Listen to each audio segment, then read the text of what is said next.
Pemirsa TVRI, terima kasih masih di dalam acara Mimbar Agama Konghucu dengan tema Kebersamaan Agung.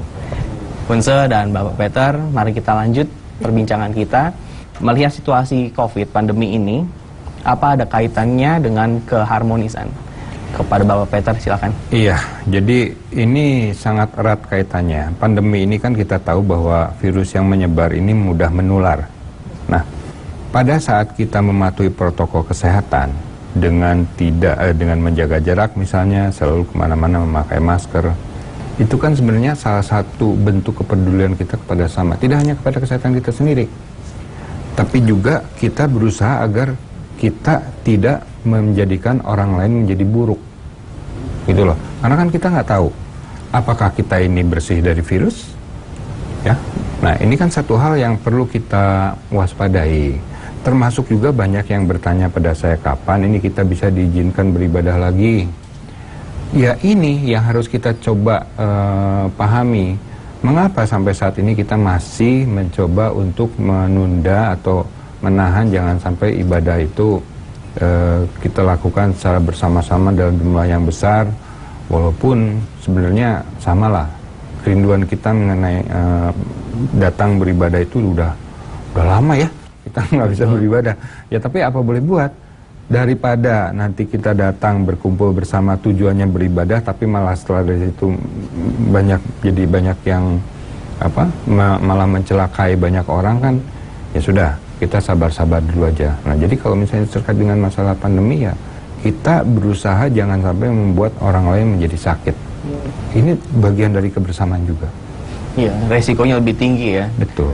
Daripada mementingkan ego sendiri, kebaktian, tapi akhirnya mencelakakan itu. Iya. Nah, pada Mas Sugiandi juga bisa memberikan pandangannya terkait ini, silakan.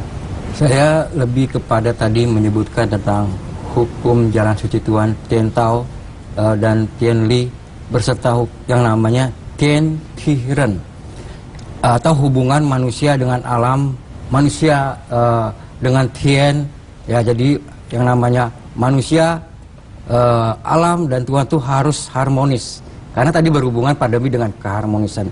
Berarti ada yang disharmonis terjadinya pandemi ini, di mana tentu antara manusia sebagai wakil Tuhan ini di muka bumi ini diberikan mandat, ya, menyalahgunakan bagaimana terhadap alam. Pandemi ini dari alam. Contohnya adalah ketika hutan, ya, hutan kita lakukan tebangi pohonan-pohonannya, kemudian kita gundulkan, nggak ada reboisasi, perbaruan, pasti terjadi tanah longsor. Maka pandemi ini adalah proses alam juga yang disharmonis. Sumbernya dari mana? Tentu dari alam atas perbuatan manusia yang lalai menjaga alam semesta ini. Nah, itu jadi itu secara singkat pemahaman yang saya sampaikan. Jadi ada hukum alam yang dilanggar oleh manusia, gitu ya.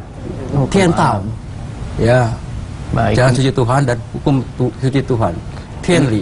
Ini juga berkaitan dengan pertanyaan berikutnya sebenarnya. Ya. Jadi pertanyaan berikutnya ini, apakah terjadinya pandemi ini bentuk dari manusia melanggar hukum Tien atau Jalan Suci Tien Tao? Apa yang harus dilakukan? Solusinya seperti apa?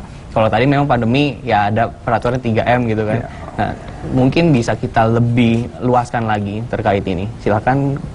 Solusinya? Iya. Artinya kalau misalnya kita bicara masalah bagaimana caranya agar kita mengembalikan situasi seperti dahulu lagi, mungkin itu sudah sulit. Ya, artinya sekarang ini kenapa kita dihadapkan pada satu kenyataan yang dinamakan new normal.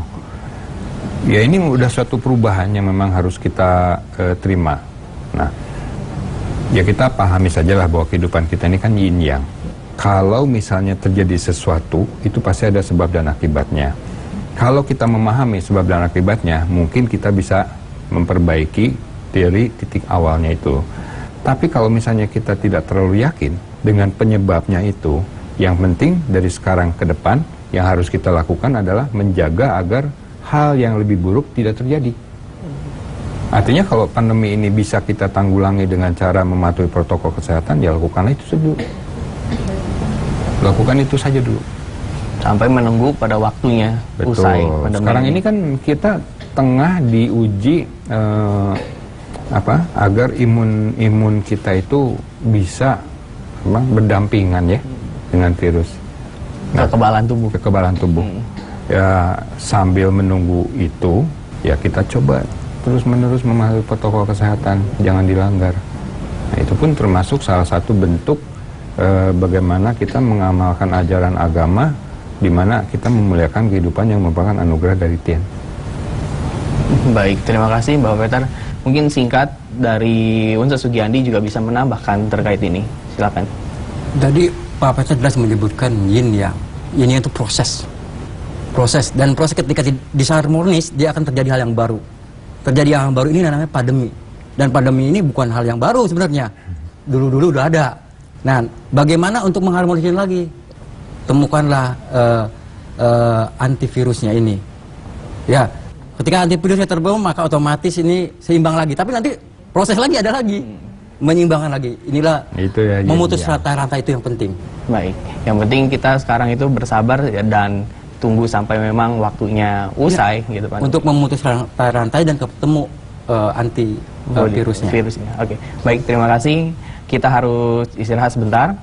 Pemirsa TVRI, jangan kemana-mana, tetap di acara Mimbar Agama Konghucu, TVRI, media pemersatu bangsa.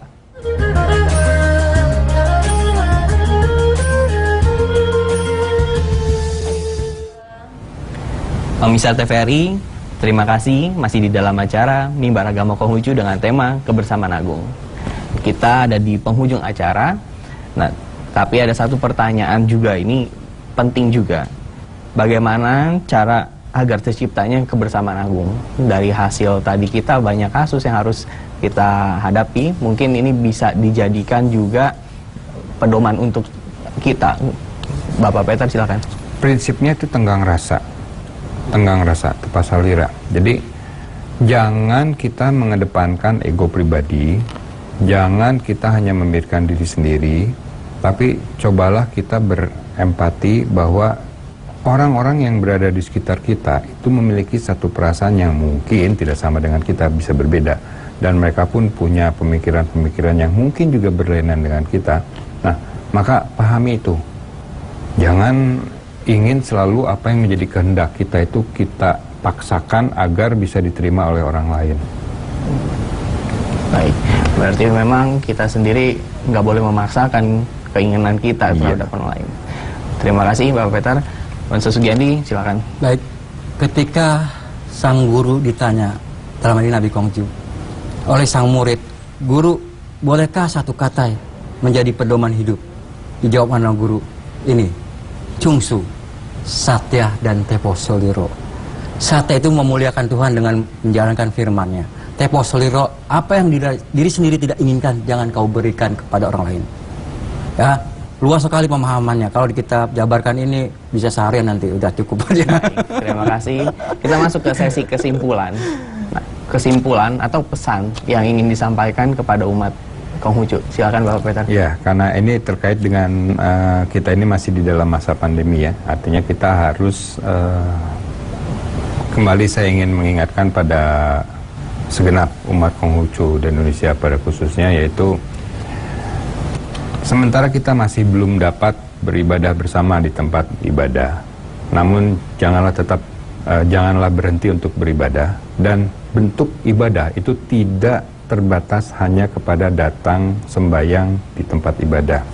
Banyak hal-hal yang dapat kita lakukan, termasuk salah satunya bagaimana kita berupaya agar kebersamaan agung ini dapat tercipta.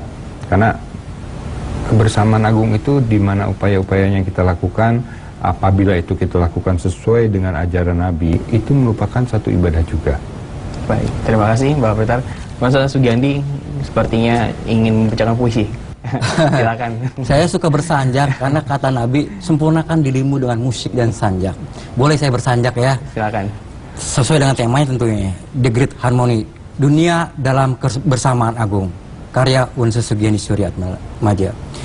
Bila jalan suci agung terlaksana, terpilihlah pemimpin yang bijaksana, yang memiliki sifat berkebajikan dan mempunyai kemampuan.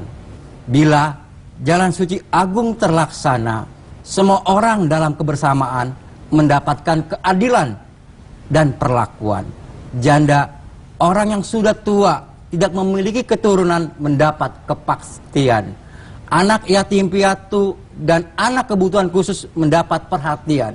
Bila jalan suci agung terlaksana, para pria mendapat peran dan pekerjaan, para wanita mendapat perlindungan. Anak-anak berkembang di dalam keharmonisan, semua orang tidak lagi ada keegoisan. Hidup di dalam kejujuran, tidak ada siasat untuk saling menjatuhkan. Pencuri dan perampok takut karena hukum ditegakkan. Demikianlah dunia agung dalam kebersamaan. Saya cepat bacanya supaya nggak habis waktunya. Itu intinya. Mantap. Pakai telur Pak ya.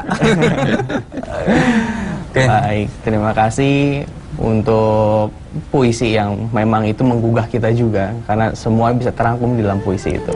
Terima kasih untuk kesempatannya, Bunsa dan Bapak Peter Rusmana. Saya ucapkan terima kasih. Ya, tapi kita harus akhiri member kita yang dengan tema Kebersamaan Agung. Pemirsa TVRI, terima kasih telah menyaksikan acara Mimbar Agama Konghucu.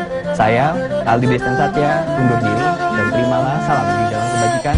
Weta Tungkian, Sancai.